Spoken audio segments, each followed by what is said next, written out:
প্রিয় পর্যটক ঢাকাবাসী এবং বরিশালবাসী, আমরা দেখাচ্ছি ঢাকার বুড়িগঙ্গা নদীতে লঙ্গর করা কিছু জাহাজ দেখাচ্ছি। দেখতে পাচ্ছেন লঞ্চ সুন্দরবন 16, সেই লঞ্চটি দেখাচ্ছে। এই লঞ্চগুলো ঢাকা থেকে বরিশাল, বরিশাল থেকে ঢাকায় যাতায়াত করে। আমরা কেরানীগঞ্জের যে মোকাম ঘাট রয়েছে, সেই মোকাম ঘাটে সুন্দরবন 16 লঞ্চ তাদের ডকইয়ার্ড যেটি রয়েছে সেটি দেখাচ্ছি। আজকে আমরা কথা বলবো ঢাকার সদরঘাটে কিভাবে হচ্ছে ঢাকার মধ্য থেকে কমলাপুর রেল স্টেশন থেকে খুব সহজে যাতায়াত করা যায়, সেই জন্য আমরা আজকে কথা বলবো। দেখতে পাচ্ছেন ঢাকা থেকে বরিশাল সুন্দরবন 16 লঞ্চ, সেই সুন্দরবন 16 লঞ্চ দেখাচ্ছি।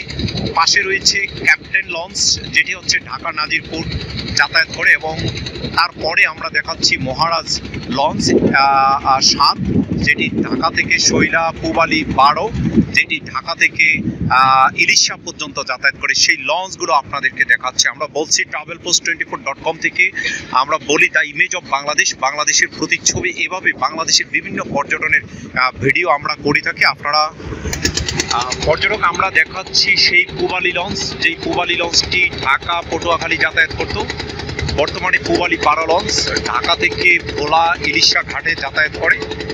সেই পূবালি লঞ্চগুলো আমরা আপনাদেরকে দেখাচ্ছি।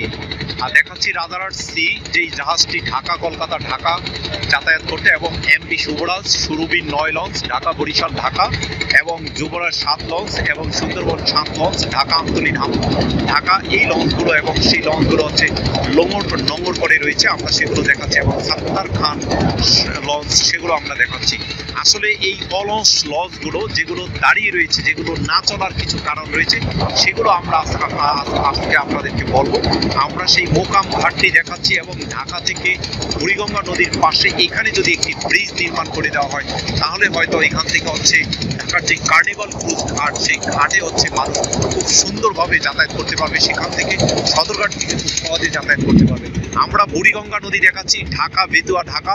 আমরা দেখতে পাচ্ছি টিপু 14 লঞ্চ, সেই লঞ্চটি নদীর মাঝে লঙ্গর করা, সেটি আমরা দেখাচ্ছি। এবং পাশে দেখাচ্ছি সদরঘাট লঞ্চ, যে সদরঘাটে যাতায়াতের সময় শ্যামপুর যেটিকে বলা হয়। আমরা দেখতে পাচ্ছি শ্যামবাজার, সেই শ্যামবাজারের বিশাল সুউচ্চ নৌবাহিনীর একটি ভবন দেখতে পাচ্ছি, এবং পাশে একটি জেটি ঘাট দেখতে পাচ্ছি। এবং বুড়িগঙ্গা নদীর যে পাশ, শ্যামপুরের যে পাশ শ্যামবাজারের, সেই পাশটি আমরা দেখতে পাচ্ছি। এবং পাশেই নদীর পাশে হচ্ছে যে ইসে দেওয়া, এবং পিছনে আমরা যে রেখে এসেছিলাম বুড়িগঙ্গা পোস্তগোলা ব্রিজ, সেই ব্রিজটি দেখতে পাচ্ছি। আমরা যেই যা ট্রলারে রয়েছে, সেই ট্রলারটি দেখতে পাচ্ছেন, সেটি আপনারা দেখতে পাচ্ছেন।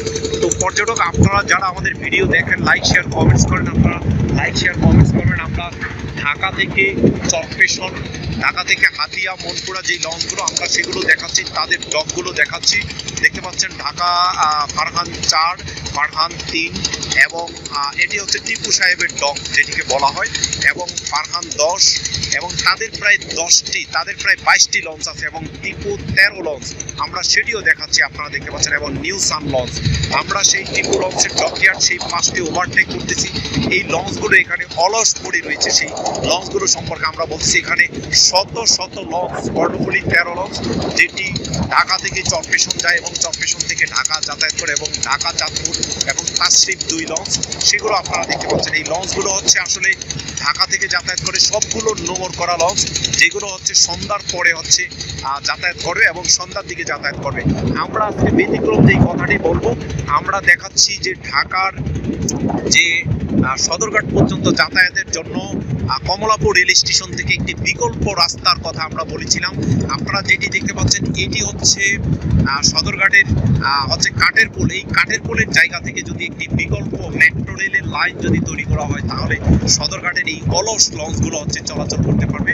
আমরা সেই মিল ব্রেক যেই রাস্তাটি, সেই জায়গাটি সেটি দেখাচ্ছি। পুলিশের যে জায়গা মিল ব্রেক, সেখানে হচ্ছে পুলিশের হচ্ছে চলতে হয়। আপনারা যেই সুয়ারেজ সুইচ গার্ডটি দেখতে পাচ্ছেন, সেই ব্রিজটি দেখতে পাচ্ছেন, সেই ব্রিজের পাশ দিয়ে হচ্ছে কাঠের পোল পর্যন্ত যদি একটি ব্রিজ বাইপাস রোড করা হয়, তাহলে নিচে দিয়ে গাড়ি যাতায়াত করতে পারবে, এবং উপর দিয়ে হচ্ছে মেট্রো রেল আসতে পারবে। সেই ভিডিওটি আজকে আমরা পরিষ্কারভাবে করব।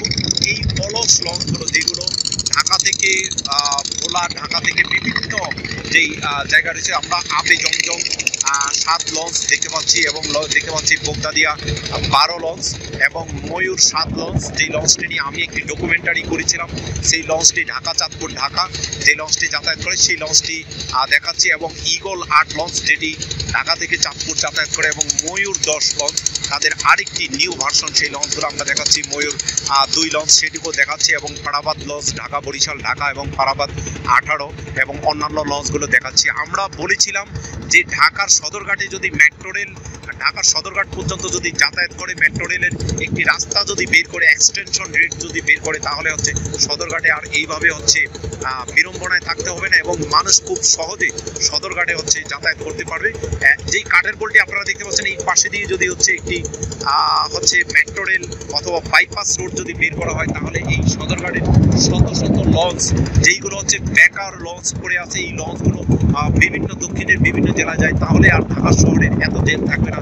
মানুষ ঘন্টার পর ঘন্টা, দিনের পর দিন, দিন-রাত 24 ঘন্টা মানুষ যাতায়াত করতে পারবে। আসলে নদীপথ একটি শান্তির পথ, নদীপথে অনেক সুন্দরভাবে যাতায়াত করা যায়। আমরা দেখাচ্ছি MV অদৈ launch, Shahrukh Khan launch, Sonartori launch এবং কুবালি লঞ্চ। এই লঞ্চগুলো হচ্ছে ঢাকা থেকে সদরঘাট থেকে চাঁদপুর, বগা, পটুয়াখালী, পিরোজপুর, বরিশাল, ঝালকাঠি, বিভিন্ন ভোলা সহ বিভিন্ন জায়গায় যায়। আমরা এই লঞ্চগুলো আমরা দেখাচ্ছি আপনাদেরকে। আমরা একটাই কথা বলবো, ঢাকার সদরঘাট থেকে যদি হচ্ছে শ্যামপুর পর্যন্ত আসান মন্দির পর্যন্ত হচ্ছে বাইপাস রোড হিসাবে অথবা মেট্রো রেল চালু করা হয়, তাহলে হচ্ছে সদরঘাটের এই লঞ্চগুলো, যে অকেজো লঞ্চগুলো, সেগুলো হচ্ছে নিয়মিত চলাচল করবে। সেই চলাচলের মাধ্যমে ঢাকা থেকে বরিশালবাসী, বরিশাল থেকে ঢাকাবাসী, তারা হচ্ছে খুব নিরাপদে যাতায়াত করতে পারবে, সঠিক সময়ে যাতায়াত করতে পারবে, ভালোভাবে যাতায়াত করতে পারবে, অন্য কোনো দুর্ঘটনা হবে না। তো পর্যটক আমরা travelpost24.com থেকে আজকে এই পর্যন্ত। আপনারা লাইক, শেয়ার, কমেন্টস করবেন, সাবস্ক্রাইব করবেন। আমরা আপনাদের সাথে থাকবো, আপনারা আমাদের সাথে থাকবেন। সকলকে অসংখ্য ধন্যবাদ।